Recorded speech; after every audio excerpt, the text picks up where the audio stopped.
2.5 લાખથી વધુ પશુપાલકો ધરાવતી આ સુમુલ ડેરી છેલ્લા 10 વર્ષમાં ભારતીય જનતા પાર્ટીના મેન્ડેટ દ્વારા પ્રમુખ અને ઉપપ્રમુખે 2015થી 2025 સુધીમાં 1000 કરોડથી વધુનો ભ્રષ્ટાચાર કર્યો।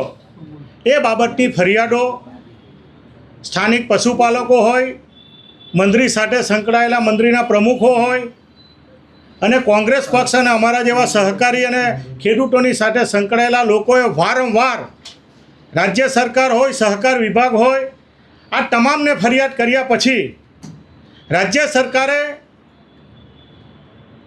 રાજ્યના રજિસ્ટ્રારશ્રીને અને નવસારીના રજિસ્ટ્રારને કલમ 86 હેઠળ તપાસ માટેનો એક રિપોર્ટ કરવામાં આવ્યો હતો। આ 1000 પાનાના રિપોર્ટમાં જે ભ્રષ્ટાચારના મુખ્ય મુદ્દાઓ હતા કે લગભગ 25 કરોડથી વધુની જે પશુપાલકો માટેની જે લોન હતી એ લોનના મંત્રીના મુદતવીટી બાકીદાર બન્યા પછી આજે પણ એ વસૂલાત કરવામાં આવી નથી। દવાની બાબતમાં, પશુના દવાની બાબતમાં પણ મોટા પ્રમાણમાં કૌભાંડો કરવામાં આવ્યા। 5 કરોડ 4.5 કરોડની આસપાસની રકમ માંડવી ખાતે સરકારી સિંગવાઈ જમીન માટેનું જે માંગણી હતી આજે પણ મળી નથી ને એનો ઉદ્ઘાટનનો 4 કરોડ ને 40 લાખ રૂપિયાનો ખર્ચ કરી દેવામાં આવ્યો। એવી જ રીતે પશુદાણ માટેના ફેક્ટરી માટે રાજ્ય સરકારે જે 20 કરોડ રૂપિયાની જે સબસિડી આપી હતી એ સબસિડીને પણ એની સામે 17 કરોડ રૂપિયાનો ઉદ્ઘાટનનો ખર્ચ કરીને જે પ્રોજેક્ટનો જે ખર્ચ હતો 33 કરોડ એના કરતાં વધારે 133 કરોડ રૂપિયાનો ખર્ચ કરીને મોટા પ્રમાણમાં પશુપાલકોના હિતની સાથે રમત કરવામાં આવી હતી।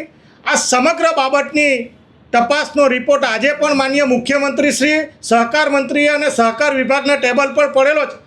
તો ભારતીય જનતા પાર્ટીએ સહકારથી જે સમૃદ્ધિની વાત કરે છે એમણે પહેલાં આ જે કોણ ભ્રષ્ટાચારીઓ છે, કયા જ્યારે સુમુલનું સમગ્ર બોર્ડ આમાં સામેલ હોય અને આજે ભારતીય જનતા પાર્ટી ફરીવાર મેન્ડેટ આડે જ્યારે ચૂંટણી લડવા માગતી હોય ત્યારે આવા જ લોકોને ફરીવાર મેન્ડેટ આપીને 2.5 લાખ પશુપાલકોની સાથે રમત કરીને એના પસીનાના નાણાંનો જે દુરુપયોગ કરવા માટેની જે ચાલી રહ્યા છે એનો કોંગ્રેસ પક્ષ વતી અમે બધા વિરોધ કરી રહ્યા છે।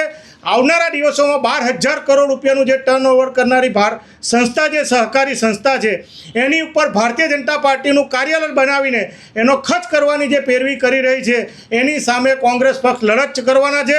આવનારી ચૂંટણીમાં પણ આવા ભ્રષ્ટાચારી લોકોને મેન્ડેટ આપતા લોકોની સામે અમે લડત કરવાના છે।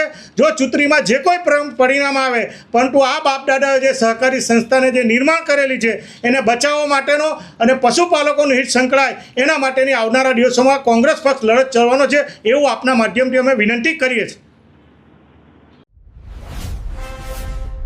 Follow for more updates. VRM9 News.